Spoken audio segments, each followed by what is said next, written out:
पाया। तो हमको याद है कि 2213 वाला बैच में वैकेंसी में 1 महीना ही दिया था कि पीटी का 1 महीना में ले लिया जाएगा और सर उस टाइम एक टारगेट बैच निकाले थे 700 रुपया में। तो उस टाइम आके सर से बात किए थे और अपना हम गाँव का भी नाम बताए तो बोले कि बगल का सरपंच किसी जगह थे तो बोले वहाँ जानते हैं? तो हम बोले हाँ। तो ठीक है आप आइए, वो भी वर्दी है और ये भी वर्दी है, एक बार ठीक है उधर नहीं हुआ तो इधर आके देखिए। तो उसी टाइम हम जुड़े हुए थे और उससे पहले मेरा पढ़ाई लिखाई से कोई नाता नहीं था। फिर उसके बाद भी 2 साल तक हम अपना टाइम ये लाइन मेरे लिए ही खोज के लाए हैं, वो सटीक बैठते हैं मेरे लिए। हाँ, कि मेरा ज़िंदगी सच बहुत बेकार रहा था, बहुत ज़्यादा बेकार।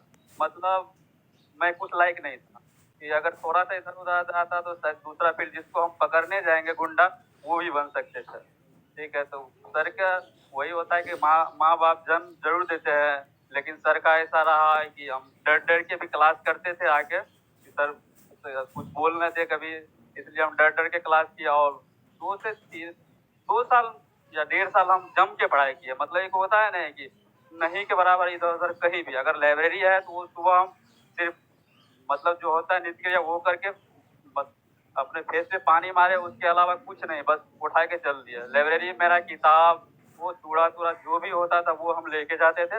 उसके बाद 12 बजे आते थे दिन में। 12 बजे आने के बाद खाना बनाए, 45 मिनट या 30 मिनट का मेरा उसके बाद सोना रहता था अलार्म के साथ।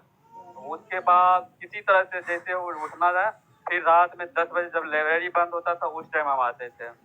उसके अलावा कुछ नहीं और 1.5 साल से भी कम मतलब मेरे को होता है ना, जम के मेहनत की और ख़ास करके मेरे रूम में ना तो किसी का बुक है, ना घटना चक्र, ना रजिस्ट्री। अभी भी मेरे रूम में यही बुक है, सिर्फ़ सर का नोट्स और मॉक पे काम किए हैं।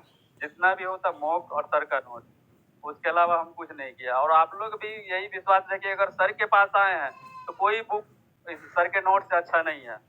कोई भी बुक, चाहे वो बिट्टू सर का हो या सर का हो, कोई बुक नहीं है।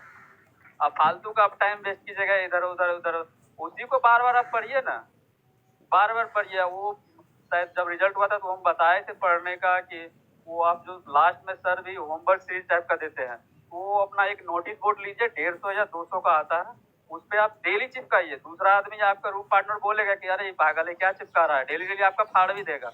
हम लाइब्रेरी तक में चिपकाए हुए थे। मेरा लाइब्रेरी में भी कोई फाड़ देता था, अरे क्या कर रहा है, क्या कर, लेकिन डेली उसको चिपकाइए, डेली उसपे टिक लगाइए, आपके क्षमता के अनुसार जितना आप पढ़ सकते उतना उसमें डालिए सभी सब्जेक्ट को और डेली उसमें टिक मारिए, डेली पढ़िए। अब वो चीज़ फायदा क्या देखो, बिट्टू सर जो बोलते हैं एक लाइन की सिलेबस रखिए अपने मुट्ठी में, तो वो आपके मुट्ठी में आ जाएगा। अगर आपके पास सिलेबस आ गया तो आपको कोई नहीं रोक सकता है, कोई नहीं रोक सकता है।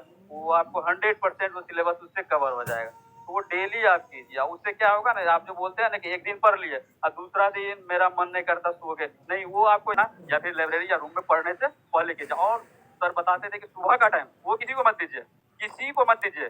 12 बजे तक आपको ना तो कोई घर वाला फोन करने वाला, ना ही तो कोई फोन करने वाला। उस टाइम आप 5-6 घंटा अगर निकाल लिए ना तो वो आपका अपना हो जाता है और उस टाइम रीडिंग मारिए, पढ़ाई कीजिए। उसके अलावा कुछ, फिर दोपहर में गए मॉक दीजिए, उसका रिवीजन कीजिए, जो भी उसका पति है वो पढ़िए और वो कीजिए, बहुत फायदा। सर यही चीज बिट्टू सर भी यही बोलते हैं कि जो बैठना सीख गया वो पढ़ लिया, जो पढ़ लिया उसको कौन रोक सकता है, उसका तो जॉब पक्का है। और अभी है तो उससे कहीं गुना बेटर है। और अपने अंदर जो है ना, ये मोटिवेशन कभी मत जाने दीजिएगा कि वो क्या कर रहा है, ये क्या कर रहा है। आप जो है ना, आप में वो है और जिद्दीपन लाइए, जिद्दीपन प्लस एटीट्यूड।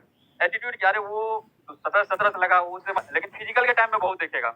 आप एक आपके साथ जो दौड़ रहा है उसे अगर दो को एक को काट के आप आगे निकलिएगा ट्रायल में, तो वहाँ आपको वो जिद्दपन दिखेगा कि अरे आज तुम कर दिया। वो अंदर से फीलिंग आता है, बहुत जबरदस्त काम करता था। 2 चीज बहुत जरूरी होना चाहिए, एटीट्यूड और अपना सेल्फ कॉन्फिडेंस बहुत ज्यादा जरूरी है। और